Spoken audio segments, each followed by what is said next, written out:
Is this your image of Nordic or Scandinavian people? Or maybe it's people like this. What we're going to do is talk about the Viking economy. How do the socialist or Nordic states compare to the US?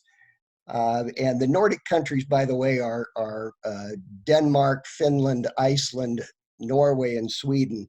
The primary source for this is a book by George Lakey entitled Viking Economics. Lakey teaches at Swarthmore College and has written extensively on social change.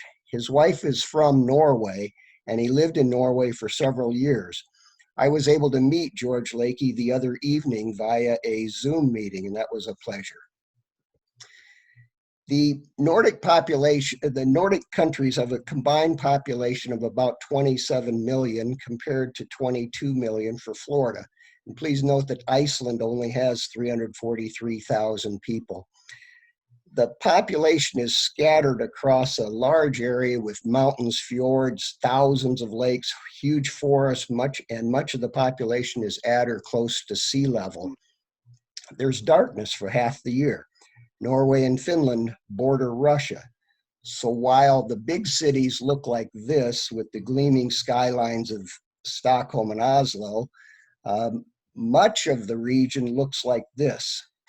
There is also a long history of poverty in all of the Nordic countries, and they faced Nazi occupation, communism, tremendous financial and natural challenges. But the countries created visions for what they wanted for society and for their economies. Some of us in the US might call that socialism. Socialism, the term strikes fear in Americans. We hear politicians and pundits call the Nordic countries socialist nanny states. The term socialism conjures up dictatorships and totalitarian government control. We were on a walk several weeks ago, and a neighbor commented about the toilet paper crisis in the US. She said, that's what would happen in a socialist country. She was hinting that under socialism, the government runs everything. Markets are bare and there's no competition. Another friend told me this week how he can't vote for Trump again because Trump doesn't have a heart. But he's not excited about the alternative because of socialism. He fears we'll lose freedom and says capitalism rewards hard work and success. We love the American dream. We can go from rags to riches, the opportunity for upward mobility. Some think that under socialism, people don't work. They become lazy and dependent. Well, are the Nordic countries socialist? By this definition, definition of socialism states that it's a political and economic theory of social organization which advocates that the means of production, distribution, and exchange should be owned or regulated by the community as a whole. So by this definition, no, the socialist countries are not socialist. However, they do. So by this definition, the Nordic countries are not socialist. But they do have programs that a lot of us in the US might call socialism. And here are some of them. College and technical training is free or at very low cost. Healthcare coverage, parental leave, sick leave, and vacations. All of these benefits are mandated by law and they are universal. They are not employer-based and not just for certain classes of employees. Regarding vacation, for example, in Denmark, there's 25 days of paid vacation each year and 11 paid holidays. By contrast, in the US, the average is 10 days of vacation after 1 year, and that's only awarded by some employers. There's an average of 8 paid holidays. These benefits are universal. I look at this list of benefits and I think, well, I deserve health care. I deserved college. My kids and their spouses deserve parental leave, sick leave, and vacation. Well, if I think I deserve them and my family deserves them, do I think other human beings don't deserve them? or do those benefits have to be earned? Let's look at some of the fears we have about socialism. What about freedom? You can see from this slide how the US compares on measures of freedom, transparency, citizenship, participation in democracy, and trust in government. We rank lower than all of the Nordic countries. By voter turnout, Nordic people participate in their democracies at higher rates, and they have more trust in their governments. By the way, Sweden was the first country to guarantee freedom of the press. The Nordic societies and economies are designed to be efficient and practical. Similarly, the Vikings designed their boats to have wide and practical uses. The boats could go across oceans, but they could also navigate rivers. So their boats went to Labrador and Newfoundland, but also to Russia and Baghdad and up rivers in Scotland, England, and France. Very practical. And as an example of practicality, education is viewed as a practical resource that should be optimized. In Norway, George Lakey was having a conversation with a relative about the Norwegian educational system and the costs. That person's response was, "Aren't brains an economic resource to a country? Why wouldn't you want to develop your resources fully instead of letting a barrier like money get in the way?" So the Nordic countries pay for technical school and pay for college.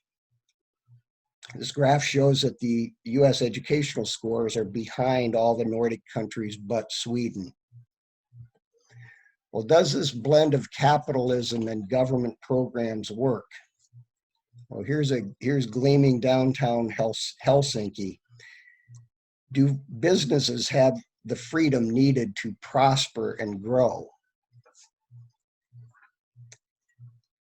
On this graph, it shows that the Nordic countries score higher on the Business Freedom Index compared to the US. And this slide shows that there's actually less governmental control of business in the Nordic countries. So going back to the definition of socialism and state control of the means of production, by this measure, there may be more socialism in the US than in the Nordic countries. There is also some pure majestic beauty. So the governments provide lots of services, but do people still want to work? This slide shows that the employment rate for the US is lower than 3 of the 5 Nordic countries. The US gross domestic product per capita is behind 3 of them. And the countries have succeeded in achieving poverty rates that are less than half the poverty rate in the US. Well, how are workers treated there? And this slide shows you some of the benefits that have been brought to us in the US from by labor unions, and that's true for throughout the world. So how are workers treated? This graph shows that there are higher worker rights in the Nordic countries compared to the US. And not surprisingly, unions represent a much higher proportion of workers in the Nordic countries compared to the US.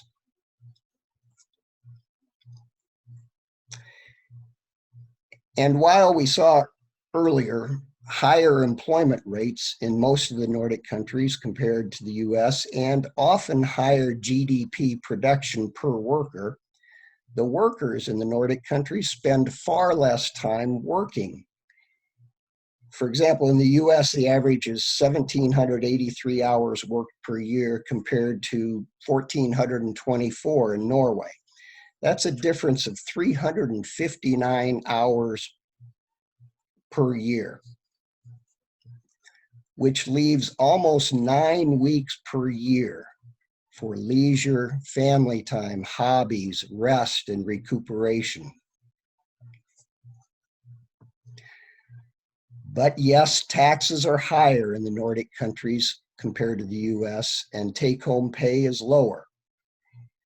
In the US, workers get to use their pay to pay for healthcare premiums and out-of-pocket healthcare costs. In the US, people use take-home pay to pay for education at primary level, secondary level, college, and they get to fund much of their own retirement pension. And if there's any money left over, they get to save for layoffs, parental leave, and lost work. Practical and efficient. Here's a publicly owned power plant in Copenhagen that uses biofuel to generate electricity with very few emissions. It includes a ski slope. Practical. They build tunnels for ships as well as tunnels complete with roundabouts. So what's the bottom line? Is there a good return on investment? Well, for the last 50 years, the Nordic countries have outperformed US stocks. If you had bought baskets of stocks from Nordic countries, the investment return was better than US stocks. The Nordic nations have arrived at a simple, practical formula. Capitalism works better if employees get paid decent wages and are supported by high-quality universal benefits. Nordic citizens pay more taxes too, and this might sound like socialism in the US, where business leaders and conservative political pundits perpetually warn that taxes will slow growth and reduce incentives to invest and work. In the US, we see and hear endless commercials on how private businesses are doing wonderful things for their employees and their communities. And some of this is true, but much is feel-good propaganda. The success of Nordic capitalism is not due to businesses doing more to help communities or their employees. In a way, it's the opposite. Nordic capitalists do less. What Nordic businesses do is focus on business, including good faith negotiations with their unions, while letting citizens vote for politicians who use government to deliver a set of universal public services. Some Nordic capitalists actually do believe in the ideals of equality of opportunity and value of their employees, just like in the United States. But there is also a more selfish reason. Paying taxes is a convenient way for Nordic capitalists to outsource to the government the work of keeping workers healthy and educated. Capitalists in the United States have taken a different path. Here we slash taxes, bemoan government, crush unions, and privatize essential services in the pursuit of what we hope will be more profit for the owners. All of this leaves workers painfully vulnerable to capitalism's disruptions and cyclical flaws.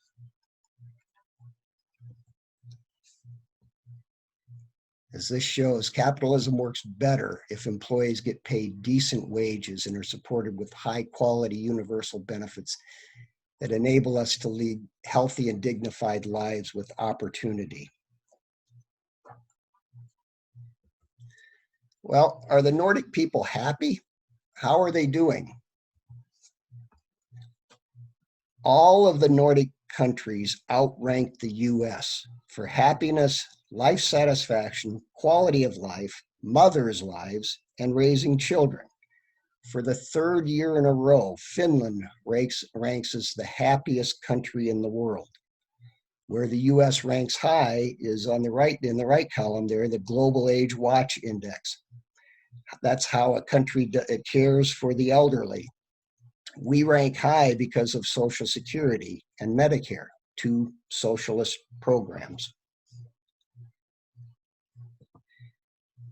Here's a picture of a healthcare facility in Stockholm. And speaking of healthcare, the Nordic countries are healthier countries with longer life expectancies and better health systems that spend half the amount per capita of what we spend in the United States.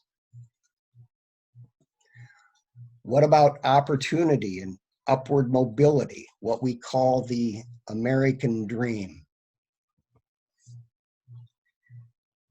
This slide shows income mobility across generations, the number of generations it would take for those born in low-income families to approach the average income for their society. So what about the American dream, the land of opportunity? Well, for those Americans born in low-income families, it takes 5 generations to get to the mean income levels.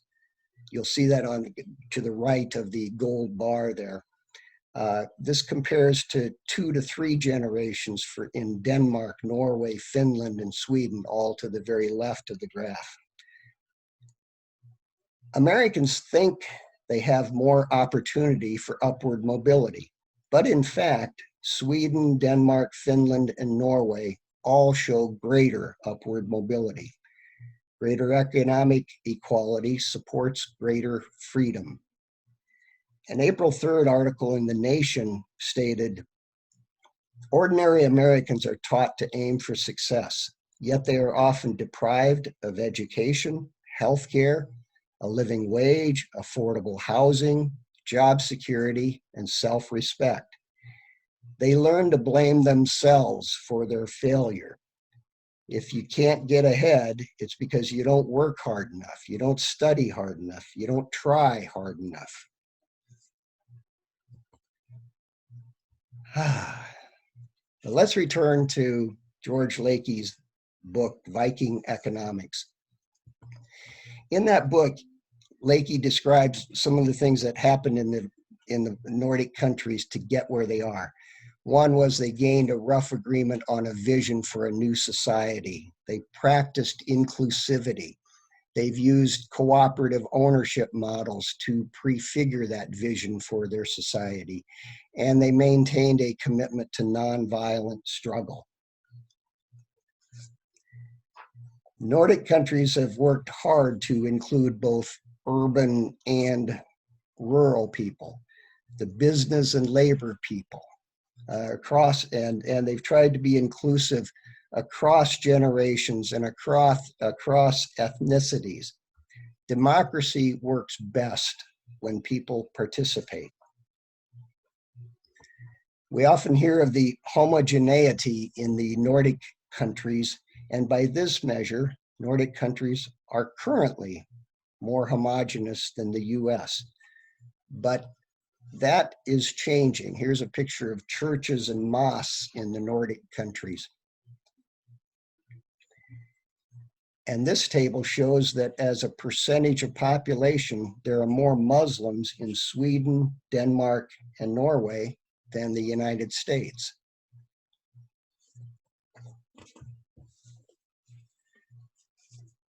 And this slide shows how the percentage of a country's population that is born in another country has changed over several decades.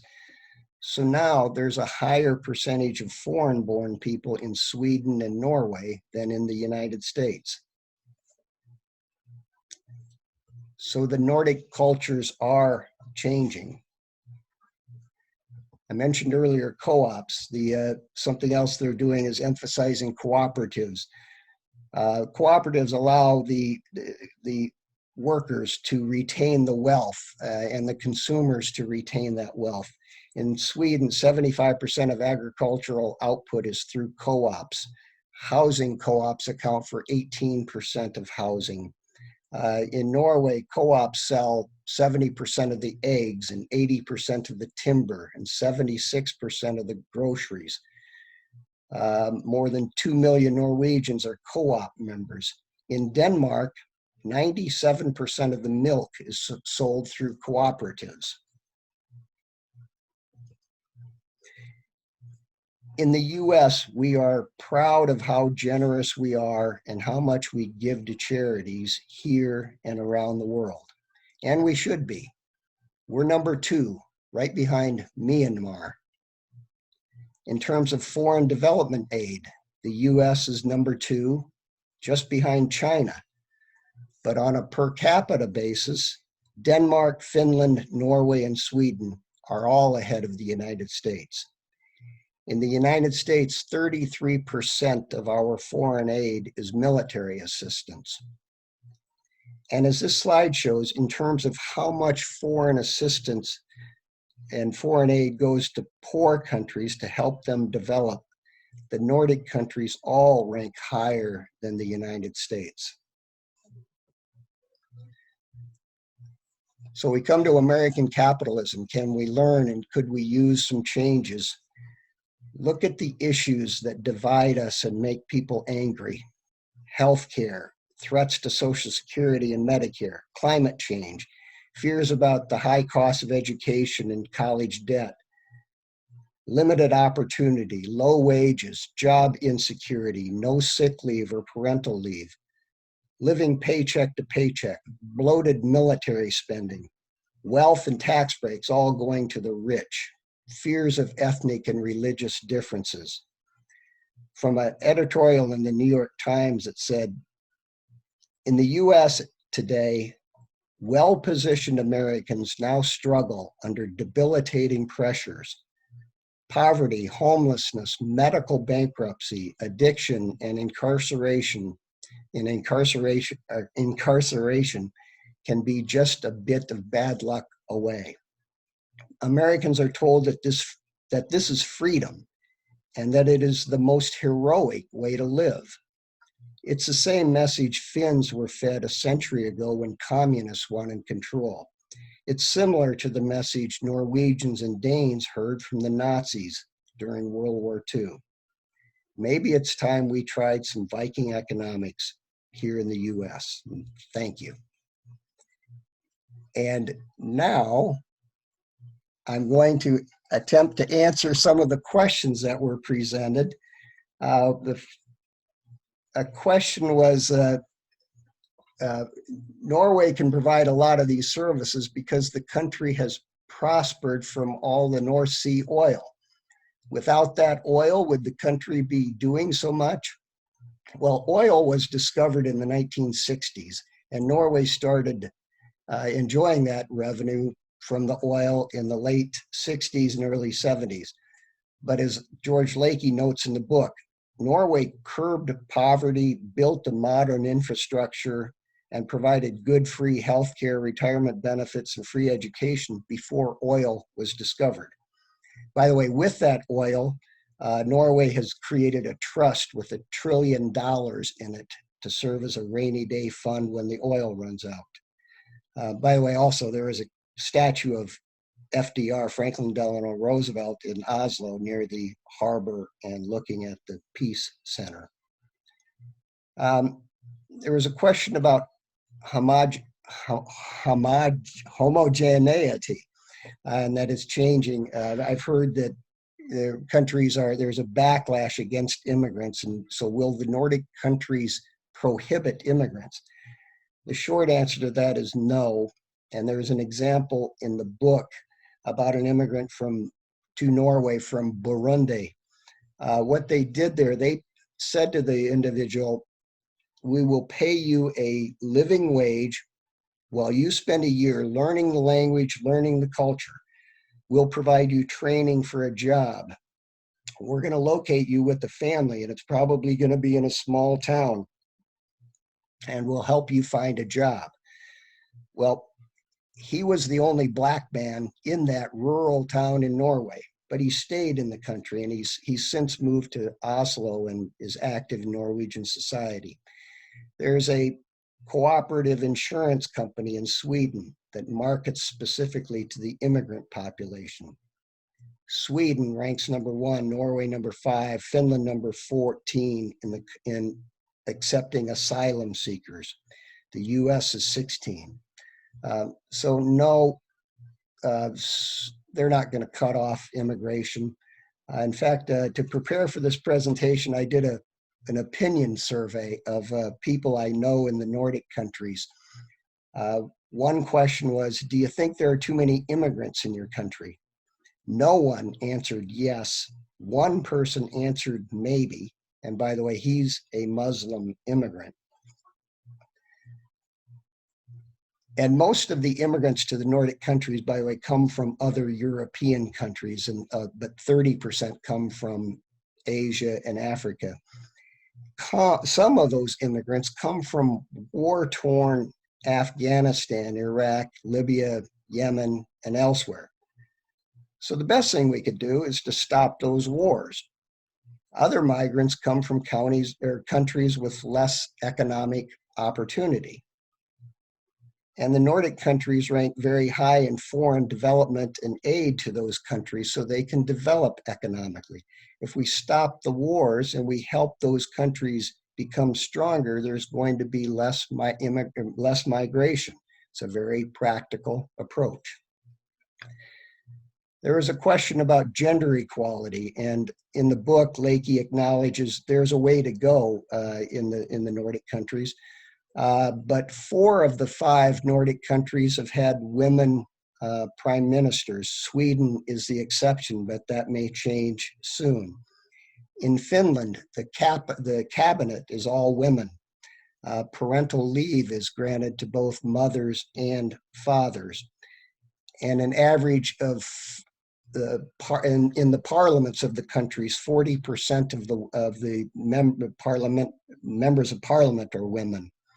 And in Norway, at least 40% of companies' board members must be women.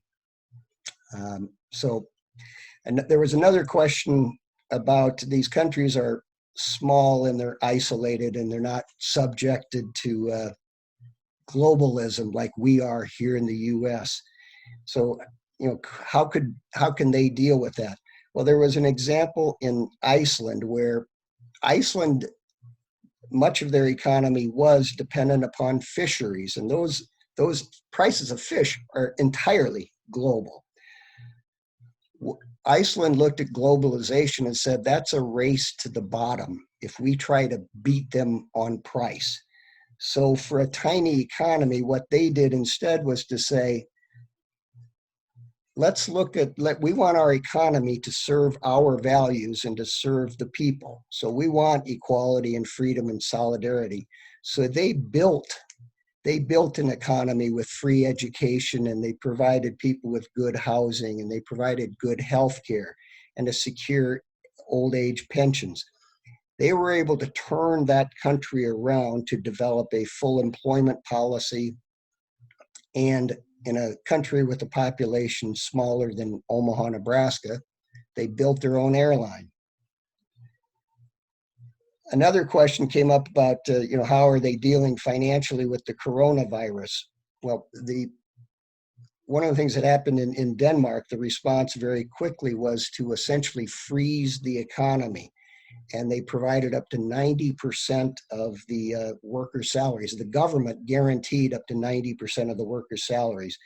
This kept those businesses in place. So those employees don't lose their jobs. They continue to get a paycheck. It's just being funded and supported through the government.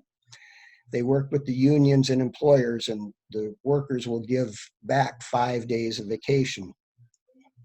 Norway did something similar, but it covers 80% of income after 17 days without an income. And Norway has expanded support for childcare. There have been some other epidemiological issues. Sweden has, for example, a higher death rate than the United States right now. And Sweden has a death rate that's 463% higher than Norway's. So the epidemiologists are going to have to figure out what Sweden did right, what the other countries did right, and maybe what Sweden did wrong. But perhaps it's also too soon to tell. I mentioned, and the question came up about nonviolent struggle, and are there some examples? Well, during World War II, when the Danes and Norwegians were attacked by Nazis at demonstrations, they didn't escalate the violence. There are great examples of Danish people not cooperating with the Nazis in shipbuilding during World War II. There's an example in Sweden when soldiers fired into a group of striking workers and killed people. They didn't react with violence. and fire back. Instead, they declared a massive general strike, and that strike transferred the power to the people, and that led to a lot of the big changes in the country. Um, Norway and Denmark and Finland were all threatened by Nazis and by communists, and there are great stories of resistance against the Nazis. And there was a decision clearly in Finland to avoid what happened in Russia and to avoid communism there. Another example was in Iceland when there was the banking crisis. Instead of bailing out all the banks, Iceland let a couple of the banks go bankrupt. And there were massive protests on the part of the people to say, we're going to restructure this so our economy serves the people. Some of those banks went under, but now they're stronger than they ever were before that 2007 and 2008 crisis. So those were the questions I received and the answers that I hope are sufficient. Thank you very much for participating in this webinar. Thank you.